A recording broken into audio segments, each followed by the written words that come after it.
Assalamualaikum warahmatullahi wabarakatuh dan salam olahraga. Selamat siang teman-teman. Kembali lagi bersama saya Fadil Mubarak di Sesport Podcast. Nah, alhamdulillah hari ini kita sudah ditemani oleh Kak Mufli atau akrab disapa Kak Upi, begitu tadi. Nah, mungkin bisa Kak sebelumnya kita perkenalkan diri toh sambil menyapa. Oke, baik. Halo teman-teman semuanya, teman-teman saya sport ataupun teman-teman dimanapun berada. Perkenalkan, nama saya Mufli. Teman-teman bisa panggil saya Mufli atau biasanya itu dipanggil juga Upi. Tapi sebenarnya itu Upi sudah lama tidak dipakai namanya. Jadi orang semua sudah mencoba diganti nama jadi Mufli kembali. Karena ini Upi namanya terlalu banyak dosanya. Jadi mau diganti namanya. Dosa-dosa alam gitu Kak. Tidak, jadi Mufli saja. Di Mufli berarti Ya. Kak Mufli di. Ya. Iya. Nah jadi sedikit informasi, jadi Kak Mufli ini juga salah satu psikolog olahraga nih Kak. Ya.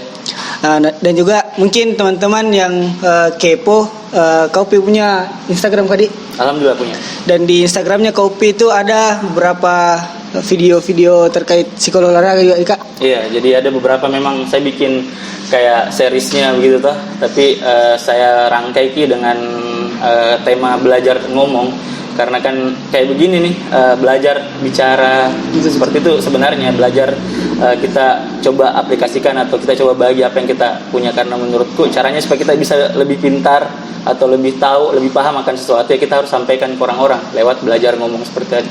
Oke.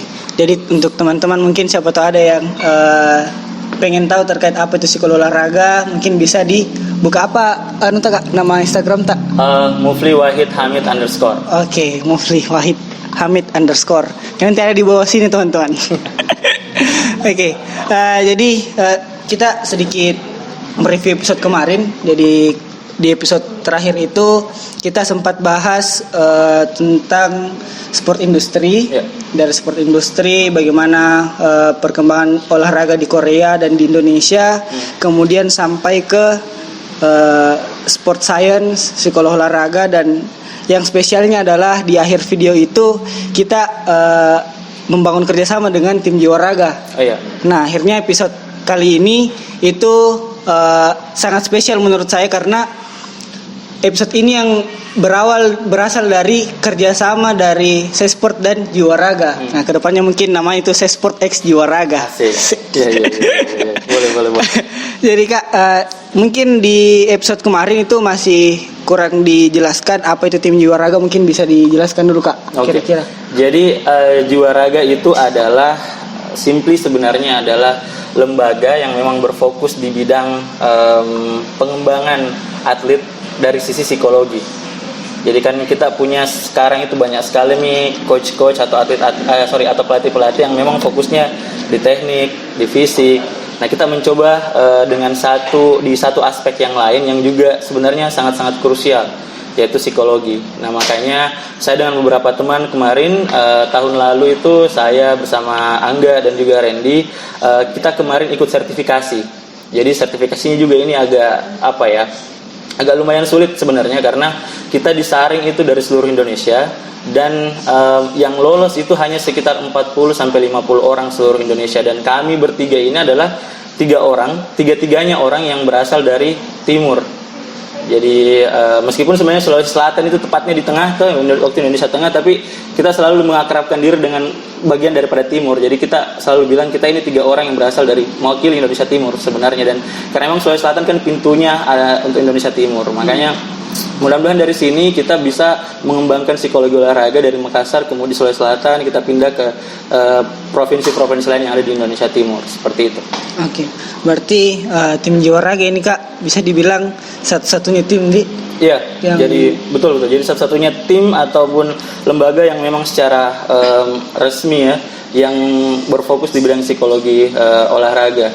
Dan karena memang seperti yang saya bilang, tesnya lumayan cukup sulit juga, dan memang sertifikasinya ini dilaksanakan oleh BESANG. Jadi BESANG itu singkatan dari Badan Sertifikasi dan Akreditasi Nasional Keolahragaan. Jadi memang ada satu lembaga khusus yang mengakreditasi dan mensertifikasi olahragaan. Salah satu. Nah, kemudian ini adalah kerjasama dari Kemenpora dan juga KONI Indonesia, dan dia membuat Karena memang kan kalau kita lihat dari undang-undangnya pun itu undang-undang sistem keolahragaan nasional, di situ sudah disebutkan kalau psikologi olahraga itu adalah salah satu faktor atau salah satu penunjang untuk membuat suatu tim ataupun atlet itu menjadi lebih baik. Makanya berangkat dari situ dibuatlah sertifikasi ini sebenarnya. Oke. Berarti sangat luar biasa. Kami dari teman-teman Sesport dan teman-teman penonton juga bisa berbicara dan berbincang mengenai psikologi olahraga langsung dari kakak-kakak di tim Jiwa Raga, yang mana tim Jiwa Raga ini merupakan tim satu-satunya di Indonesia Timur bahkan Kak Di. Betul. Nah, dan kita alhamdulillah hari ini bisa punya kesempatan bercerita langsung bersama Kak Mufli. Nah, Kak, tim Jiwa Raga ini kan dia bergerak di seperti yang kita jelaskan tadi di bagian psikolog olahraga. Kan di episode kemarin juga sempat disinggung terkait sport industri itu ada di sport science-nya itu ada kayak nutrisi, kemudian fisioterapi, dan juga ada psikolog olahraga.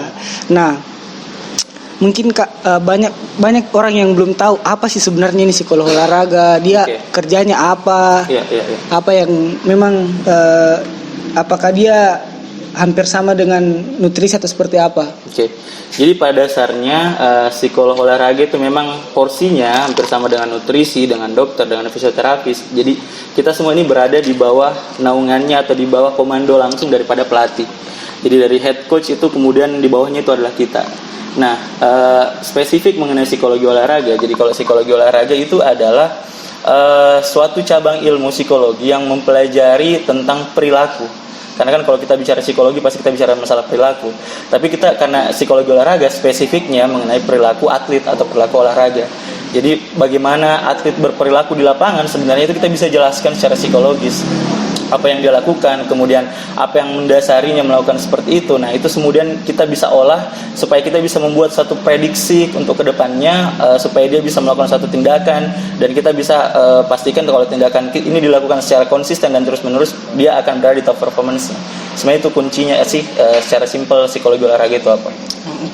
Nah, dia kan kalau kita membahas psikologi Kak agak luas. Nah, kalau psikolog olahraga sendiri dia tuh di dunia olahraga dia aspek-aspeknya apa saja itu Kak?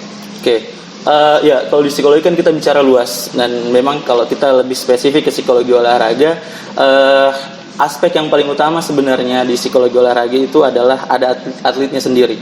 Jadi yang kita selalu jadikan yang selalu kita mau ukur, yang kita selalu mau meningkatkan performanya itu kan atletnya. Dan bukan cuma atlet, sebenarnya ada pelatih juga. Karena pelatih juga ini kan kalau dia matang secara psikologis, dia juga bisa menularkan suatu hal yang baik kepada atletnya. Selain itu juga ada aspek orang tua juga di situ. Jadi bagaimana orang tua bisa menciptakan suatu anak yang bisa menjadi seorang atlet yang baik. Kemudian ada lingkungan-lingkungannya, pergaulan, pertemanannya.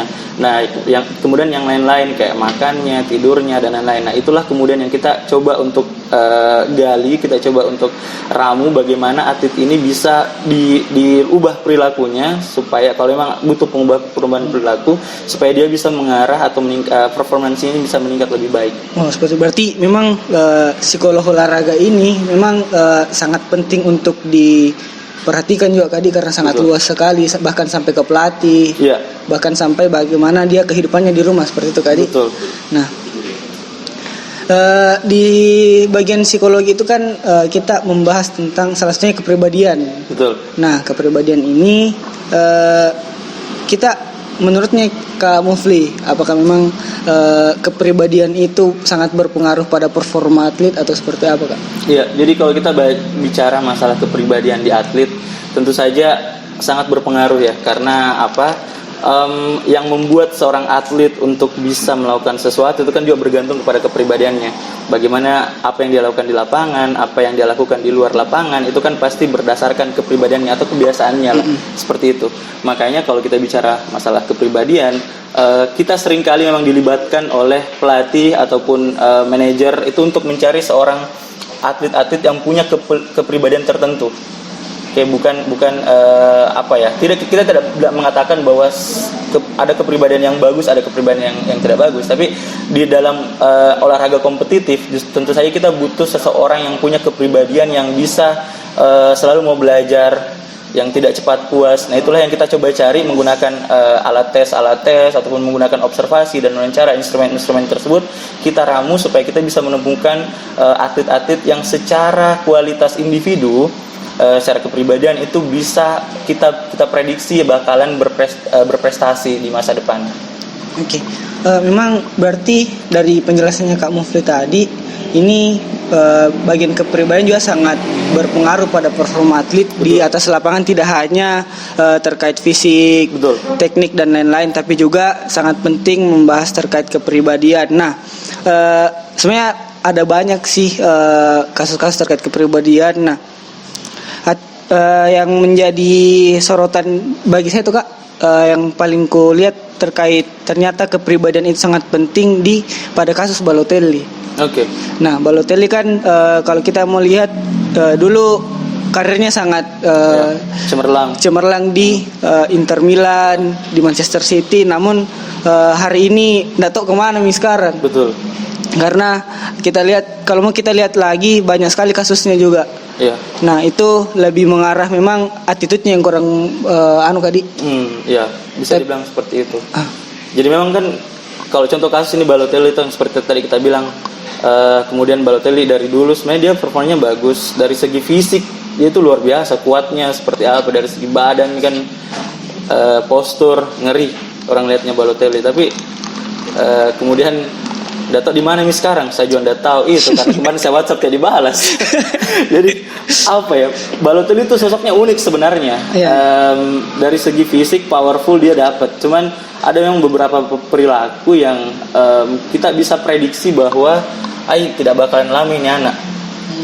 Jadi psikolog olahraga di Inggris dan di Eropa dan di Amerika itu dia sudah prediksikan memang ada beberapa atlet-atlet yang memiliki physical game yang bagus tapi tidak akan bertahan lama di satu kompetisi. Nah, sama halnya sebenarnya dengan di dunia pekerjaan. Kalau misalnya kita bicara masalah psikolog industri misalnya, di psikolog industri itu juga dia bisa memprediksi satu perusahaan dengan culture tertentu itu bisa bertahan atau tidak.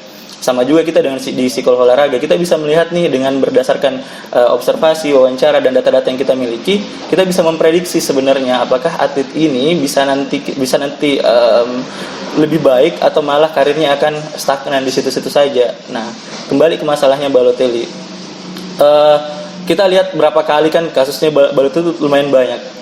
Lihat dari temperamennya dia seperti apa, kemudian bagaimana dia bersikap kepada tim dan pelatihnya kan sama Roberto Mancini kemarin dia pernah ada masalah juga. Jadi ya seperti yang kita bilang tadi masalah attitude, dan memang Balotelli ini salah satu memang atlet yang berbakat tapi punya masalah di attitude-nya sebenarnya.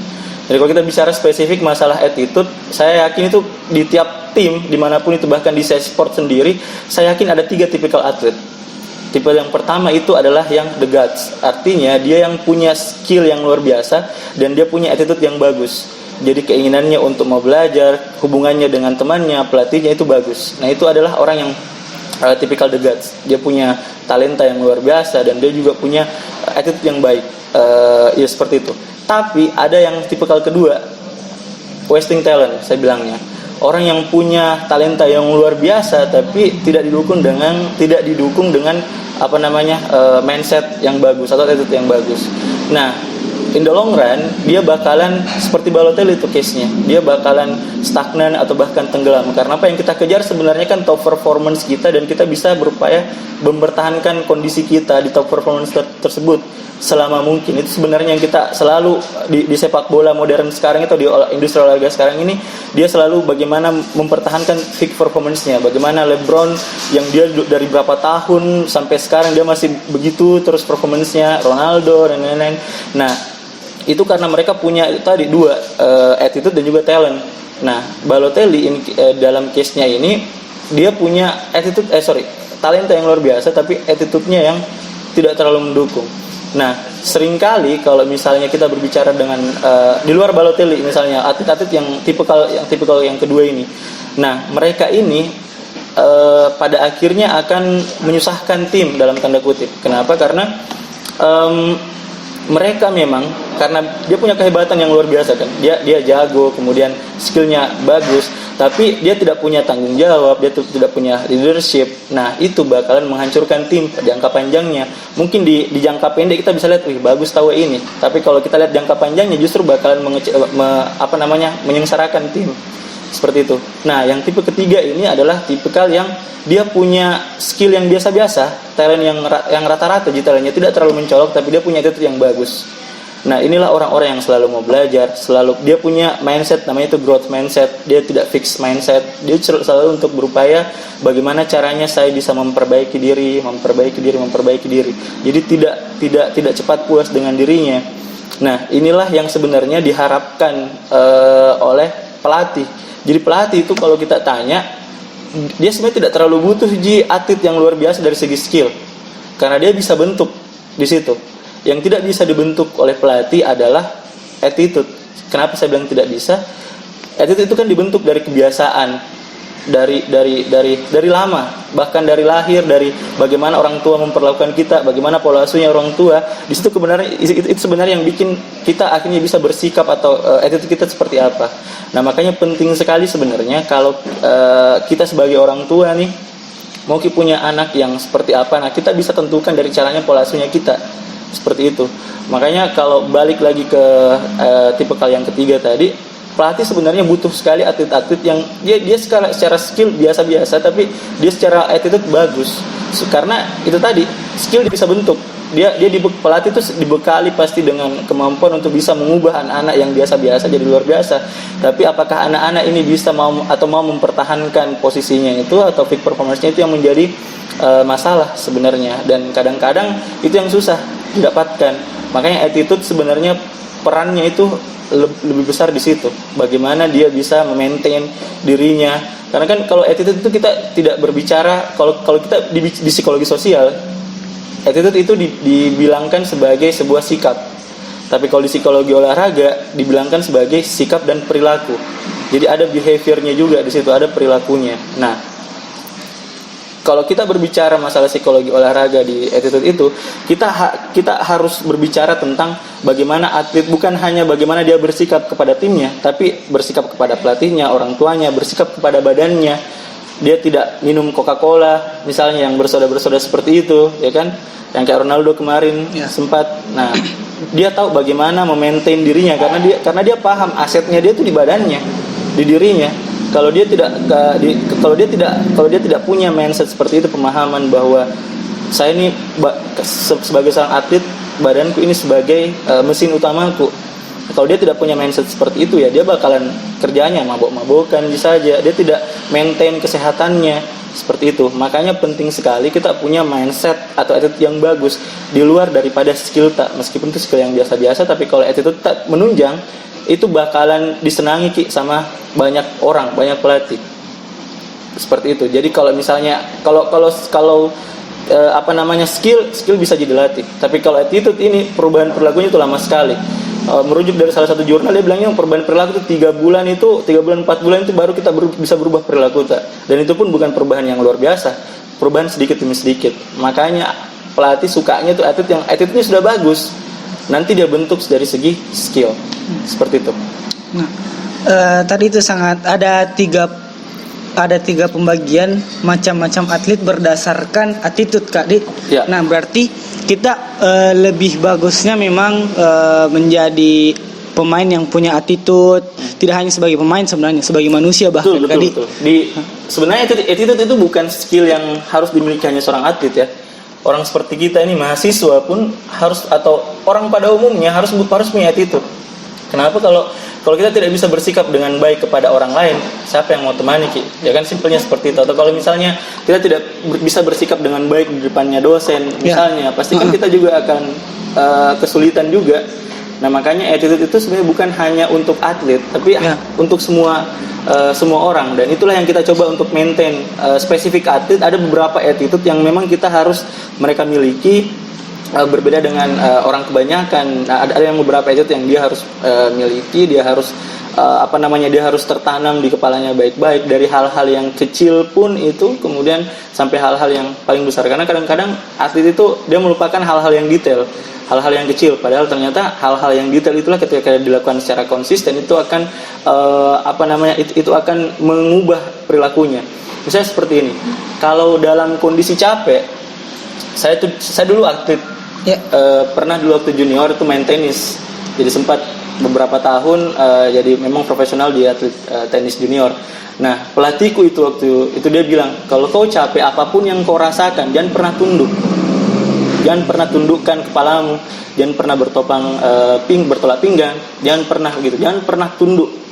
Jadi kalau kita latihan fisik capek bagaimanapun jangan pernah tunduk. Itu yang selalu saya enggak rasa sebenarnya apa efeknya pada saat itu, tapi ketika misalnya kita di lapangan main, kalau tenis kan kita tahu mainnya siang dan outdoor, biasa main dari jam azan sholat duhur sampai azan sholat asar mainnya.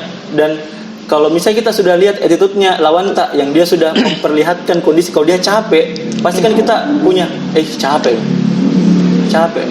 Karena dia apa? Karena dia memperlihatkan. Nah, kita kemudian punya semangat naik lagi karena kita lihat bisa maka ini karena dia capek. Dia secara tidak langsung dia memberikan kita semangat. Nah, justru itulah yang kita tidak perlihatkan ke atlet.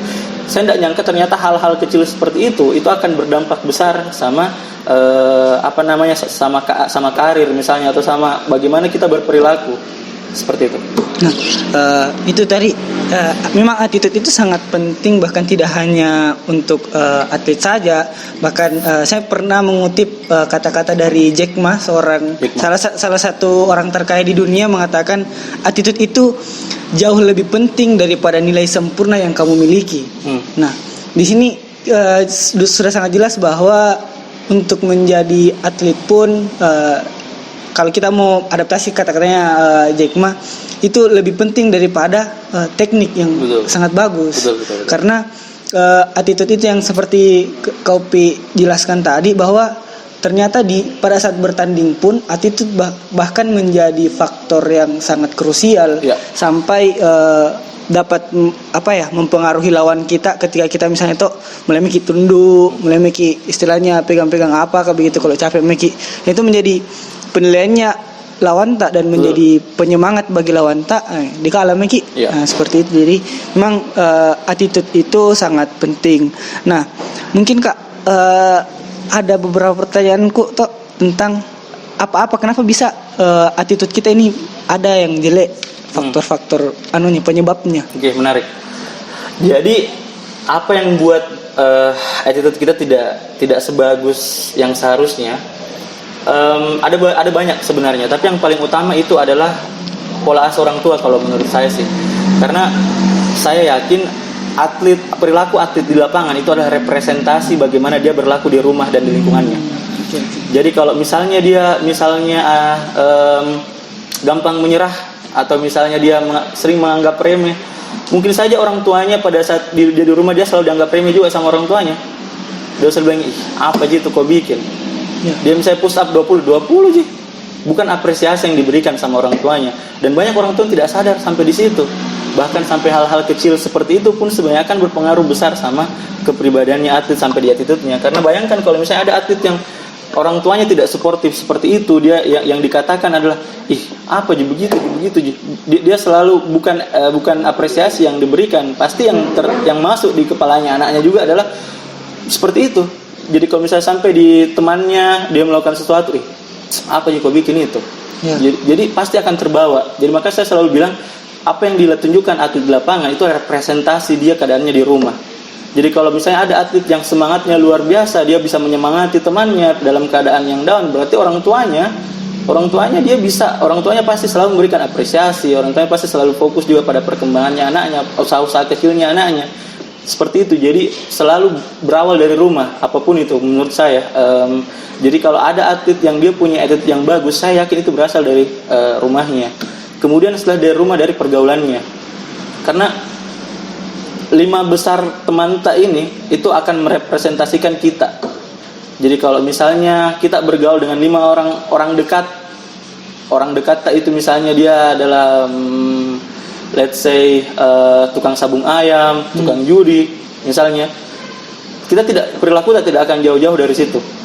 Meskipun saya tidak menyarankan untuk pilih-pilih teman ya, tapi yang saya bilang adalah 5 orang terdekatnya itu kalian itu akan menjadi seperti 5 orang terdekatnya ini. Makanya penting untuk kita bisa memfilter sebenarnya kapan kita harus berteman dekat dengan seseorang, kapan tidak, karena yakin saja pasti itu akan masuk, influence-nya pasti akan ke kita, betul, karena kita akan lama sama-sama dan lain-lain. Jadi yang pertama adalah di rumah dulu orang tuanya, kemudian lingkungannya. Nah, 2 hal ini sebenarnya menurut saya sudah sangat-sangat cukup untuk kita bisa melihat, oh anak ini punya attitude yang bagus, atau kita bisa prediksi, oh nanti anak ini bisa memiliki attitude yang bagus karena misalnya kita lihat orang tuanya dan juga pergaulannya, seperti itu. Oh, berarti 2 faktor yang sangat menyebabkan attitude kita memang yang menentukan attitude kita bakal bagus atau tidak adalah bagaimana kondisi di rumah dan bagaimana kita bergaul, seperti itu Kak Di. Iya. Nah, berarti di dunia psikolog olahraga itu memang kita mengukur bahkan melihat bagaimana atlet itu tidak hanya di lapangan, betul, tetapi bagaimana dia di rumah dan bagaimana dia bergaul, seperti itu Kak Di. Idealnya memang kita melakukan wawancara kepada orang tuanya, mengenai bagaimana kebiasaan anaknya, kemudian bagaimana orang tuanya di rumah. Nah, itu kita coba untuk selalu tahu, coba untuk selalu memahami, supaya apa, kita bisa punya gambaran, dan itu akan sangat membantu ketika kita ingin membuat, atau misalnya pelatih meminta kita untuk melakukan perubahan perilaku sama atlet tersebut. Jadi semakin banyak informasi yang kita yang kita dapatkan, semakin lengkap atau semakin bisa kita merancang suatu intervensi untuk meningkatkan atau membuat atlet ini seperti yang diinginkan oleh pelatihnya. Oke, berarti memang psikolog olahraga ini di dalam dunia olahraga tidak hanya mencakup atlet, juga betul, mengedukasi keluarganya, betul, mengedukasi lingkungan. Betul. Karena kalau teman-teman mungkin pernah ke SSB yang anak-anak yang SD misalnya, yang lebih semangat itu orang tuanya. Serius, coba datang ke SSB tuh. Saya pernah lihat itu yang di Jakarta. Saya tidak tahu kalau yang di daerah-daerah sini, tapi kalau di daerah Jabodetabek, yang di Depok, dan sebagainya, saya lihat orang tuanya yang lebih gila daripada anaknya. Dikasih nama anaknya Zidane, Beckham. Itu kan keinginannya orang tuanya menjadikan anaknya sebagai pemain sepak bola kan. Ya kita tidak tahu apakah anaknya ini betul-betul mau atau dipaksa atau apa, tapi poin yang menarik juga di situ bagaimana orang tuanya ini saking maunya, dia sampai menyiapkan dan lain-lain sebagainya dari nama, seperti itu. Jadi orang tua itu penting sekali perannya, penting sekali. Orang-orang yang dekat dengan kita itu circle, dan juga orang-orang yang berada di lingkungan sekitarnya kita itu akan sangat-sangat menentukan bagaimana perilakunya kita, seperti itu. Ya, bahkan di SSB itu Kak, kadang anaknya yang menendang bola, bapaknya yang kayak betul. Anaknya yang cetak, bapaknya selebrasi. Anaknya cetak, bapaknya buka baju gini. Ada biasanya pukul ya, pokoknya. Iya. Memang lebih semangat memang orang tuanya daripada anaknya. Bahkan ada yang saya punya teman juga Kak, pemain futsal, dan kebetulan bapaknya itu seorang tentara. Nah, banyak sekali orang tua itu yang tidak hanya mau mengapresiasi anaknya ketika juara. Ya. Dan dia lupa bahwa ada faktor-faktor kecil-kecil sebenarnya yang anak lebih butuh sebenarnya di sini.